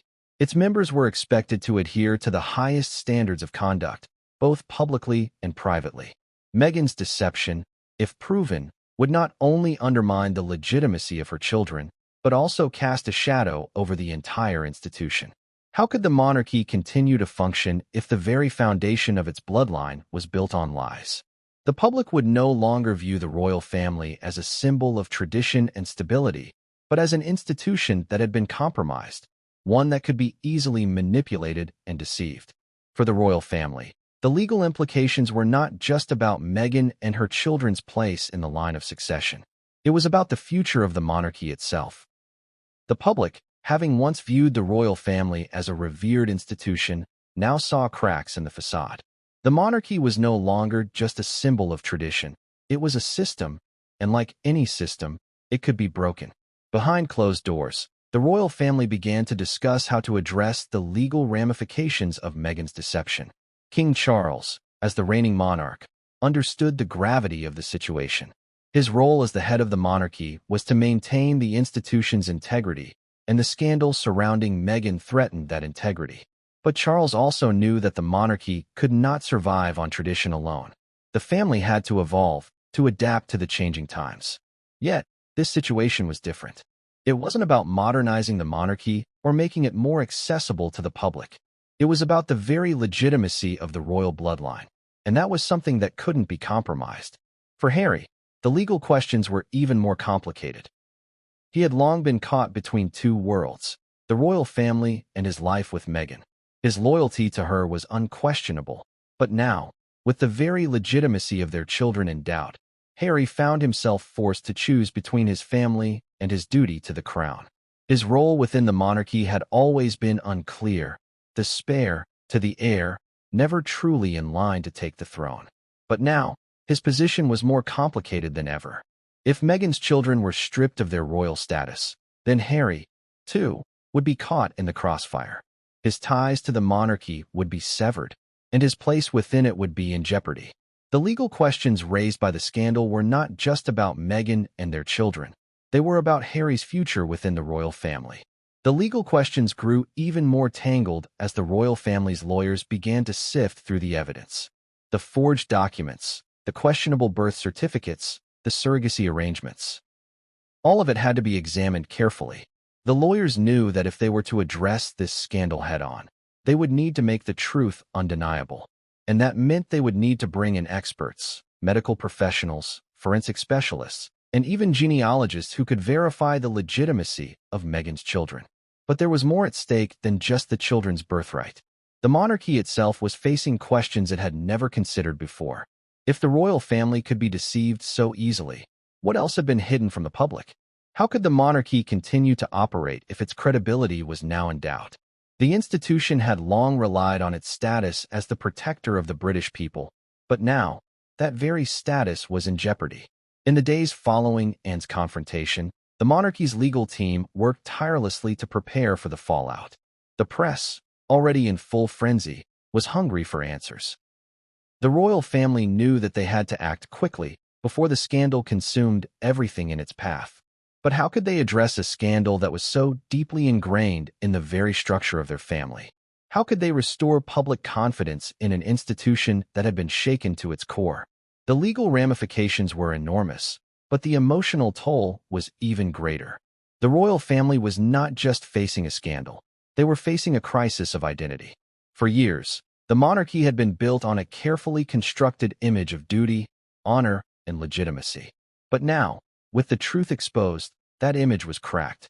The legal questions were just the beginning. The real challenge would be whether the royal family could survive this scandal and emerge with its integrity intact. In the world of high-profile scandals, the only thing more dangerous than being exposed is failing to control the narrative. Meghan Markle, once the darling of the press and the royal family, now found herself in an unprecedented battle to maintain her place in the public's eye. The revelations about her children, the accusation of deception, and the overwhelming backlash had put her in a position she never imagined, fighting not just for her reputation, but for her future. The media storm that followed Princess Anne's confrontation had torn through Meghan's carefully constructed world, and as the weeks passed, the pressure intensified. Meghan had spent much of her life in the spotlight, but she had always been able to craft her image, to control how the world saw her. Now, that image was in tatters, and the only way to rebuild it was to reclaim the narrative. The first step in her counterattack was clear: Meghan would not remain silent. The press had painted her as a liar, as a manipulator, and as someone who had deceived an entire nation. If she allowed that image to take hold, it would be impossible to recover. But how could she fight back when the truth seemed so damning? Meghan's team, ever vigilant, went into overdrive. Public relations experts, crisis managers, and even legal advisors were brought in to help her navigate the fallout. The goal was simple: to shift the narrative away from the accusations and towards a new story, one in which Meghan was the victim, not the villain. She would not let the world define her through the lens of scandal. Instead, she would rewrite the script, painting herself as someone who had been unfairly persecuted by the press, the royal family, and the public at large. Her first move was a strategic interview. In an attempt to regain control, Meghan agreed to sit down with an interviewer who had always been sympathetic to her cause. The interview was carefully planned, every word scripted, and every emotion measured. Meghan would tell her side of the story, and in doing so, she hoped to win back the public's favor. It was a calculated move, one designed to counter the accusations and present a new version of events. During the interview, Meghan's tone was calm, composed, but undeniably resolute. She spoke of the immense pressure she had faced since joining the royal family, the constant media attacks, and the toll it had taken on her mental health. She expressed her frustration with the British press, calling out the invasive tactics they had used to sensationalize her life and twist her every move. Meghan portrayed herself as a woman who had simply wanted to fit into a family that had never accepted her, a woman who had been forced to endure unimaginable scrutiny. But it was when the subject of her children came up that Meghan's narrative took a sharp turn. She vehemently denied the accusations that had been leveled against her, that she had faked her pregnancies and used surrogates. Meghan dismissed these claims as fabrications, products of a press that had made her the target of an unforgiving witch hunt. She was, she claimed, a loving mother who had gone through the same challenges as any other woman. The idea that she had lied about her children's births was not only offensive, but also part of a larger campaign to tear her down. As Meghan spoke, her words were carefully measured, but her anger was palpable. She accused the royal family of abandoning her at a time when she needed their support the most, claiming that the institution had failed her in ways that went far beyond the allegations about her children. For Meghan, this wasn't just about the surrogacy scandal. It was about a larger, systemic issue of racism, prejudice, and betrayal that she had faced from the moment she entered the royal fold. While her supporters applauded her bravery, Meghan's counterattack did little to quell the storm surrounding her. The interview was dissected by pundits and journalists, many of whom remained unconvinced by her narrative. Meghan had framed herself as the victim, but the public, particularly those who had been skeptical of her from the beginning, saw it as little more than a strategic move to deflect attention from the truth. The more Meghan fought to control the narrative, the more it seemed like she was sinking deeper into the web of deceit. The royal family, meanwhile, remained largely silent in the face of Meghan's public defense. Queen Elizabeth, Prince Charles, and even Prince William had refrained from commenting directly on the scandal, knowing that anything they said would only fuel the fire. But as the media frenzy continued, the pressure on the monarchy grew. Meghan's attempt to reframe the story had failed to restore her image. Instead, it had only intensified the public's focus on her actions. For Harry, the situation was more complicated. He had always been torn between his loyalty to Meghan and his duty to the royal family. The scandal had already placed a massive strain on his relationship with his family, and Meghan's counterattack only made matters worse. Harry, ever the protector, had stood by Meghan through thick and thin, but now he found himself caught in a battle that he never anticipated. Was Meghan's defense of herself justified, or was it another attempt to control the narrative and avoid the consequences of her actions? In the quiet moments, Harry found himself torn. He wanted to believe in his wife, to support her as he always had. But as the truth about their children's births continued to surface, and as the backlash from the public and the royal family grew louder, Harry began to question everything. Was his loyalty to Meghan blinding him to the reality of the situation? Was he enabling the lies that had threatened to destroy his family? Meghan's counterattack, though powerful, had only complicated the situation. It had created a deeper divide between her and the royal family, between her and the public, and between her and Harry. The world was watching, waiting for the next move, but Meghan's future in the monarchy, and Harry's place within it, was now in question. The story was no longer just about a family feud or a royal scandal. It was about truth, trust, and the struggle for control in a world that demanded both visibility and perfection. Meghan had tried to rewrite the narrative, but in doing so, she had inadvertently revealed the fragility of her own position.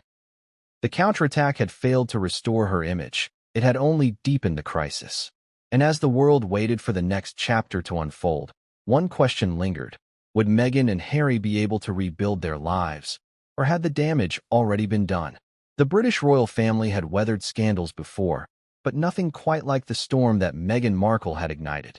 The revelations about Archie and Lilibet's births, the alleged forged paperwork, and Meghan's counterattack had created an unprecedented dilemma: how to uphold the dignity of the monarchy while confronting a member who had seemingly betrayed its trust at the deepest level.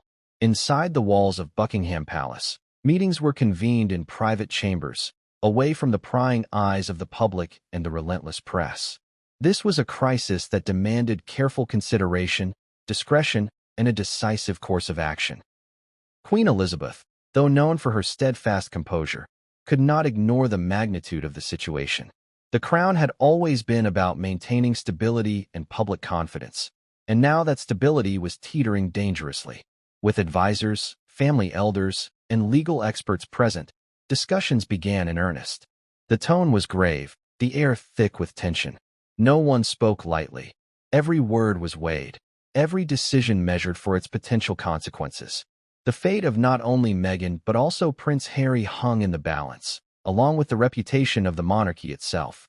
Prince Charles, who had witnessed the unfolding scandal with growing concern, voiced his worries about the precedent that allowing Meghan to continue as a full member of the royal family would set. He emphasized the importance of integrity and transparency in the eyes of the public.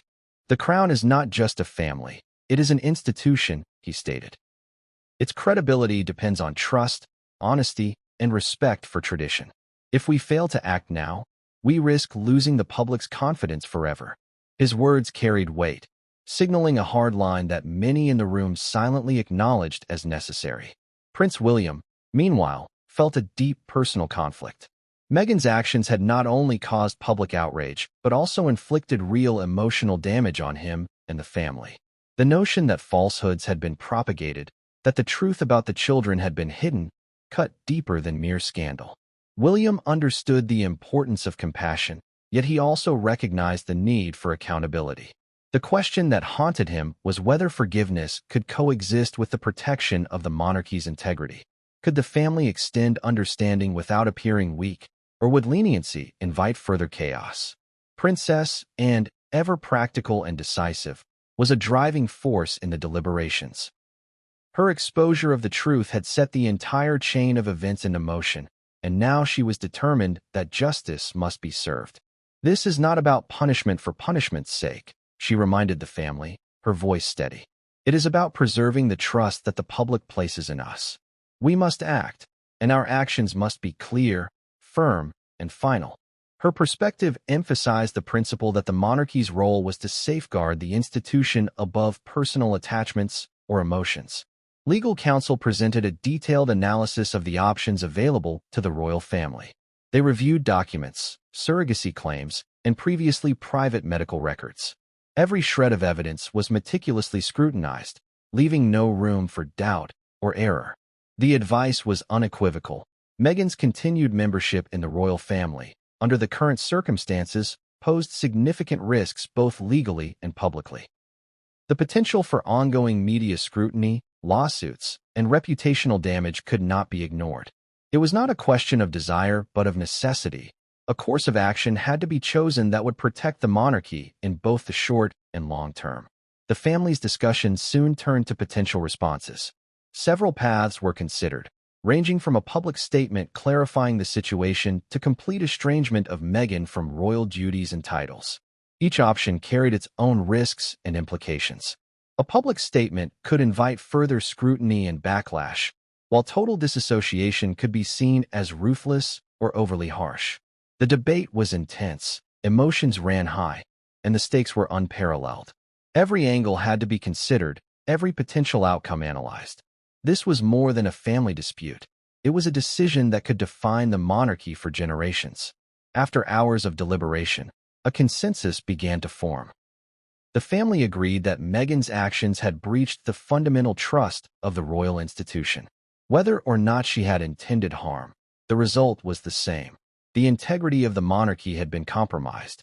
Harry's complicity, whether active or passive, further complicated the matter, but the focus remained firmly on Meghan. A unified decision needed to be made, one that was decisive, irreversible, and reflective of the monarchy's long-standing values. The plan that emerged was both firm and calculated. Meghan would be removed from her royal duties and stripped of all titles. She would no longer be entitled to use any official style or represent the monarchy in any capacity. Her privileges, from security detail to official residences, would be rescinded. This action, though severe, was deemed necessary to signal the monarchy's commitment to honesty and responsibility. It was a public statement by action. Loyalty and deceit could not coexist under the crown. At the same time, the family acknowledged that Harry's relationship with Meghan would need careful handling, especially regarding custody arrangements and financial considerations. The decision, once finalized, was communicated through private channels to Meghan. The message was clear. Her removal from the royal family was official, effective immediately. There was no room for negotiation, no opportunity for compromise. The monarchy had drawn a line in the sand, and the consequences of her actions were now tangible. Meghan's reaction, when informed, was one of shock, disbelief, and anger. It was a dramatic moment, a culmination of months of scrutiny, deception, and tension that had now reached its peak.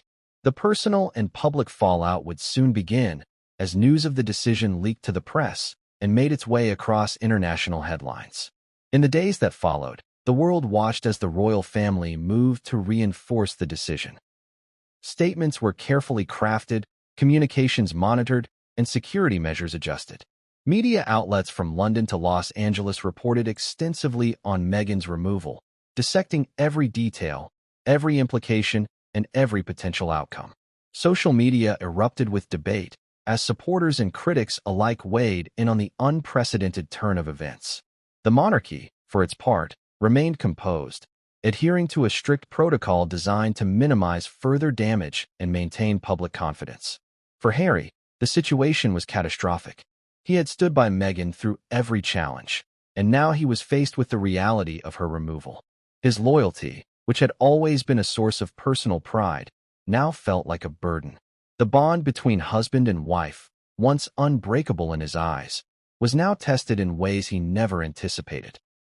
Yet Harry's dedication to family, duty, and public perception remained unwavering, even as he navigated a world that had become increasingly hostile and unpredictable. The final decision of the royal family, though decisive, was only the beginning of a new chapter, one defined by public scrutiny, emotional complexity, and the long-term ramifications of betrayal and exposure. Meghan's removal marked a pivotal moment in royal history, a dramatic turning point that would shape public perception, influence internal dynamics, and redefine the boundaries of loyalty, trust, and responsibility within the monarchy. It was a lesson in the delicate balance of power and the unforgiving consequences of deception, a reminder that the institution of the crown demands adherence to principles that transcend individual ambition or personal narrative. As the world reacted, debates ignited, and Meghan faced an uncertain future, one truth became clear. The royal family had acted decisively to protect its legacy, its integrity, and its values. The decision was not just about Meghan. It was about the survival and credibility of the monarchy itself. Every action, every statement, and every response would now be scrutinized, leaving no room for error. The consequences, both personal and public, were monumental, signaling the end of an era for Meghan and a turning point for the crown. The world watched with bated breath as this chapter of the royal saga unfolded, knowing that the fallout would resonate for years to come. And within the walls of Buckingham Palace, the message was unmistakable. No one, not even a duchess, was above the rules that governed the monarchy. The moment the news broke, the world erupted. Across television screens, social media feeds, newspapers, and online forums, Meghan Markle's removal from the royal family dominated headlines. From London to Los Angeles, Tokyo to Sydney, the story was on every front page, trending in every hashtag, and sparking endless debates in households, offices, and public squares. People could hardly believe what they were witnessing. A duchess, once admired and elevated to one of the highest positions of royalty, suddenly stripped of her titles, privileges, and place within the most iconic family in the world. It was the kind of revelation that fueled shock, outrage, and fascination simultaneously, capturing global attention with the intensity of a wildfire. In the United Kingdom, the reaction was immediate and polarizing. Royal watchers, historians, and casual observers alike were thrown into fervent discussion. Some praised the monarchy for its decisiveness, highlighting that no one should be above accountability, not even someone married into the royal family. The crown has shown that it upholds its values, no matter the personal or political cost, remarked one British historian on a live broadcast. Others criticized the decision, arguing that Meghan was being treated unfairly and questioned whether public opinion and media pressure had influenced the severity of the action. Newspapers ran headlines ranging from "Duchess stripped of royal status" to "Royal family's harshest move in decades," each framing the story with a mixture of fact and sensationalism, as the world tried to parse truth from speculation.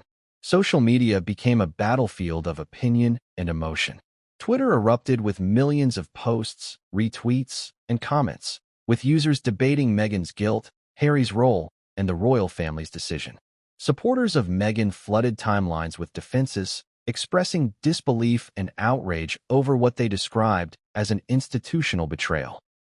Many highlighted her charitable work, public engagements, and the personal hardships she had endured, framing her as a woman punished for daring to assert independence within a rigid and scrutinizing institution. Meanwhile, critics were equally vocal, presenting the leaked documents, reports, and expert commentary as evidence that the removal was not only justified but inevitable. Memes, viral videos, and commentary threads multiplied, each attempting to capture the gravity and drama of the moment. Across platforms, the story was dissected, debated, and replayed incessantly, the intensity reflecting the unprecedented nature of the scandal. Internationally, the story's impact was equally profound. In the United States, where Meghan and Harry had previously resided and cultivated a media presence, news outlets gave the story top priority. Cable news channels ran continuous coverage, featuring legal experts, royal commentators, and journalists who analyzed every possible implication. Pundits debated what Meghan's removal meant for the image of the British monarchy abroad, and what it implied for Harry's continued involvement in public life. Opinion pieces delved into the complexities of surrogacy, legal documentation, and royal protocol, questioning whether Meghan had acted with malice or misjudgment, and exploring the ripple effects on international perception of the royal family. Social media commentary in the US mirrored that of the UK, with intense debate, viral commentary, and heated discussions dominating online discourse. In Europe, reactions were similarly intense. Countries with monarchies of their own, including Spain, Sweden, and the Netherlands, watched closely, using the event as a lens to examine the balance between tradition, transparency, and personal accountability within their own royal families. Royal correspondents provided in-depth analysis, comparing Meghan's situation to historical precedents, and pondering how the British monarchy's action might redefine expectations for public and private behavior among royals. Public sentiment in these countries was mixed. While some expressed sympathy for Meghan, others emphasized the importance of institutional integrity and the consequences of deception at such a high level. Newspapers printed editorials exploring the ethical and legal dimensions of the scandal, highlighting how an individual's actions could threaten the stability of centuries-old institutions. In Asia, the story sparked fascination and speculation. In countries like India and Japan, royal enthusiasts followed every detail, translating articles, sharing news clips, and analyzing the potential global implications of Meghan's removal. Discussions often centered around cultural expectations, social responsibility, and the pressures of living in the public eye. Commentators drew comparisons to local public figures, examining the intersection of personal ambition, societal scrutiny, and public consequence. The global nature of the reaction demonstrated that this was not merely a British issue. It was an event that resonated worldwide, touching on universal themes of trust, accountability, and the human cost of deception. Meanwhile, the tabloids thrived. Every leaked document, every private email, and every insider account was scrutinized and presented as evidence of a larger narrative. Headlines screamed with phrases like "royal deception unveiled" and "the truth about Archie and Lilibet," captivating readers with the drama and sensationalism of the revelations. The media's coverage blurred the line between fact and interpretation, fueling public speculation and emotional engagement. Television networks featured round-the-clock coverage, inviting experts to discuss legal ramifications, ethical considerations, and potential impacts on Harry, Meghan, and the future of the monarchy. Talk shows and morning news segments dissected every angle, creating a media storm that seemed to grow by the hour. Among the public, the reactions were deeply emotional. Social media polls showed a divided population, with passionate supporters on both sides of the debate. Some felt vindicated by the monarchy's firm stance, viewing it as a long-overdue correction and a reinforcement of institutional integrity. Others were empathetic toward Meghan, seeing her as a victim of relentless scrutiny, cultural bias, and systemic pressure. Online communities formed around shared perspectives, from advocacy for transparency and justice to support for Meghan as a wronged individual. Public forums were filled with personal reflections, emotional testimonies, and speculative discussions about what the future would hold for all parties involved. The royal family, meanwhile, remained cautiously poised. Understanding the unprecedented nature of the situation, they carefully managed communications, prepared for ongoing media scrutiny, and strategized about public appearances. Prince William and Princess Anne were photographed attending events with measured composure, their demeanor conveying both authority and solemnity. Harry, while absent from official royal duties, released a controlled statement acknowledging the family's decision while expressing personal disappointment. His words were scrutinized by media outlets, interpreted in countless ways, and shared widely across digital platforms. The global audience, already captivated, was now emotionally invested, anticipating every new development with bated breath. Public institutions and experts contributed to the discussion, offering context and historical perspective.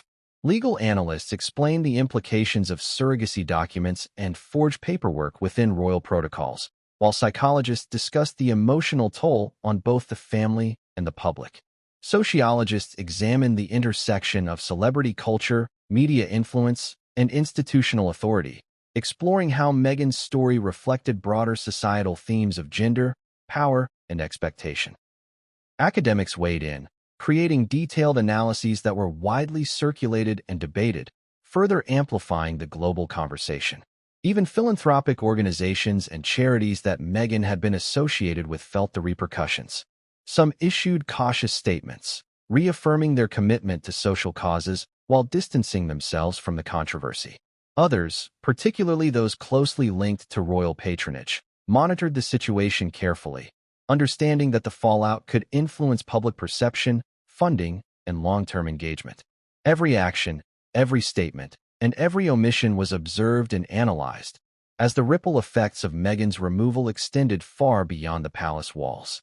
As days turned into weeks, the global dialogue continued to evolve. Memes and viral videos kept the story alive in the public consciousness, while investigative journalism unveiled new facets of the situation. Legal documents, insider accounts, and previously hidden correspondences were analyzed, debated, and dissected, contributing to an ever-expanding narrative. The public, now fully engaged, watched intently as the consequences unfolded, offering commentary, speculation, and judgment from every corner of the globe. In the midst of this chaos, one theme remained consistent. The removal of Meghan Markle had become more than a personal family matter. It had transcended borders, cultures, and media platforms to become a global event. It challenged perceptions of power, responsibility, and accountability, forcing audiences to confront uncomfortable questions about truth, loyalty, and the consequences of deception. The scandal had ignited a worldwide conversation that would not fade easily, ensuring that the story of Meghan, Harry, and the monarchy would remain a focal point of public attention for years to come. Even as Meghan grappled with her new reality, facing public scrutiny, legal questions, and personal isolation, the world watched. The story had become a reflection of broader societal dynamics, the tension between public persona and private truth, the consequences of ambition and deception, and the delicate balance of family loyalty versus institutional duty. Every reaction, every opinion, every headline reinforced the notion that the monarchy, the public, and the media were now inextricably intertwined in a drama that seemed larger than life. The public fallout and global reactions had reached a crescendo, leaving no doubt. The consequences of Meghan Markle's actions were felt far beyond Buckingham Palace, reshaping perceptions of royalty, family, and truth in ways that would resonate across generations. The world had been watching, and now it had its answer, though the debate, speculation, and intrigue were far from over. The story was still unfolding, and the eyes of millions remained fixed on the next chapter. In the days following Meghan Markle's removal from the royal family, Prince Harry found himself confronting a storm unlike anything he had ever experienced.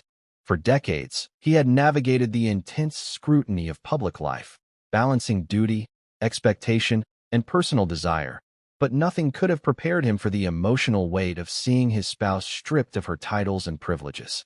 The headlines, the leaked documents, the viral commentary, everything pressed down on him with relentless intensity. Every phone notification, every news alert, every whispered conversation became a reminder of a reality he could not escape. The emotional turmoil was overwhelming, leaving him oscillating between disbelief, anger, grief, and isolation. In private, Harry wrestled with a profound sense of betrayal. While he had long been aware of the tensions and criticisms surrounding Meghan, he had never imagined that the situation could escalate to such an irreversible point. Every conversation with his advisors, every meeting with family members, seemed to underscore the magnitude of the crisis. Harry had always been protective of Meghan, often going to great lengths to shield her from the harsh glare of media scrutiny, to defend her in public statements, and to navigate the complex interplay of royal protocol. Yet now, he was confronted with the painful realization that the institution he had committed to uphold had acted decisively without his input, leaving him with feelings of helplessness and frustration. The emotional toll manifested physically. Friends and aides reported that Harry was exhausted, often appearing drained and disoriented. His usual composure, the measured calm that had served him in public appearances, gave way to visible strain. Sleepless nights became routine as he replayed conversations, legal briefings, and media coverage in his mind, searching for solutions, answers, and some sense of control. The hospital visits he had undertaken to support Meghan during her earlier health challenges now felt distant, replaced by a gnawing anxiety over the ramifications of her removal. Every interaction with the press or public became a test of restraint, and each new leak or speculative report felt like another blow to his already fragile equilibrium. Emotionally, Harry struggled with a sense of isolation. Many of his closest allies had distanced themselves, either out of fear of association or uncertainty about the unfolding events. The media frenzy created a barrier between him and former friends, leaving him increasingly reliant on a shrinking circle of confidants. Even within his family, lines of communication were strained. Conversations with William and Charles were fraught with tension, often veering into emotionally charged arguments where long-standing grievances and unspoken resentments surfaced. Each discussion left Harry drained, torn between loyalty to his family, protection of his wife, and the desire to assert his own agency. Harry's mental health, which he had previously managed through therapy, meditation, and structured support systems, faced an unprecedented challenge. He experienced moments of panic, anger, and despair, often triggered by sudden reminders of public scrutiny or personal betrayal. Friends reported instances where Harry would retreat for hours, disconnected from both family and staff, struggling to process the rapidly changing reality. He questioned his decisions, second-guessed past actions, and grappled with an overwhelming sense of responsibility for both Meghan's plight and the broader consequences for the royal family. Each reflection was a mixture of self-reproach, defensiveness, and unresolved grief, creating a complex emotional landscape that few could fully comprehend. At the same time, Harry felt an intense moral conflict. He had always valued honesty and integrity, principles he had tried to uphold in both public service and personal life. The revelations about Meghan, the documentation that had surfaced, and the actions of the royal family placed him in a position where loyalty, ethics, and personal conviction collided. He questioned how to navigate the tension between supporting his wife and respecting the monarchy's authority, while also reconciling the undeniable public spectacle that had ensued. The challenge was not simply emotional. It was ethical, legal, and deeply personal. Every choice carried consequences that extended far beyond the walls of his home, affecting not only his immediate family, but also public perception, international relations, and the enduring legacy of the royal lineage. In private moments, Harry grappled with intense grief and loss. The removal of Meghan symbolized not only a rupture in their shared life, but also a symbolic fracture of the family unit he had painstakingly tried to protect. Memories of happier times, the wedding, private moments of laughter and intimacy, and shared ambitions, contrasted sharply with the harsh reality of the present. He often revisited photographs, letters, and personal messages, clinging to fragments of a life that seemed irreversibly altered. Each recollection brought both comfort and pain, intensifying the emotional strain as he tried to reconcile the woman he loved with the public figure now at the center of global controversy. The scrutiny did not end in the United Kingdom. In the United States, where Harry had cultivated a separate public presence, the situation became a focal point for commentary and debate.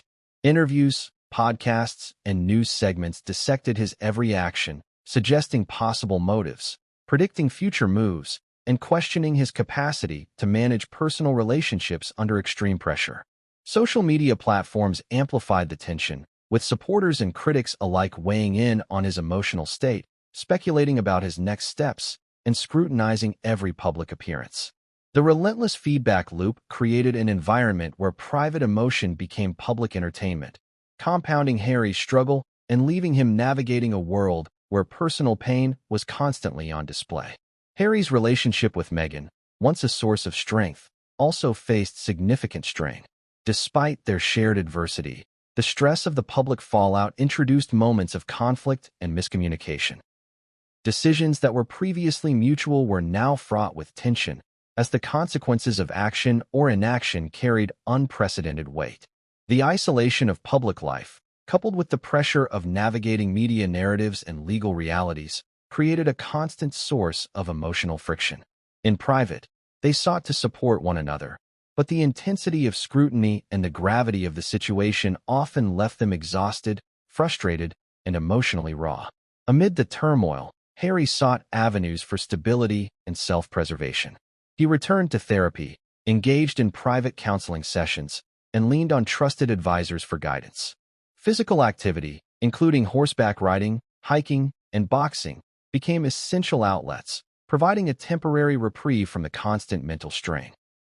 He also explored creative expression as a means of processing his emotions, writing letters, journaling, and reflecting on the events with the intent of understanding his own feelings and anticipating future challenges.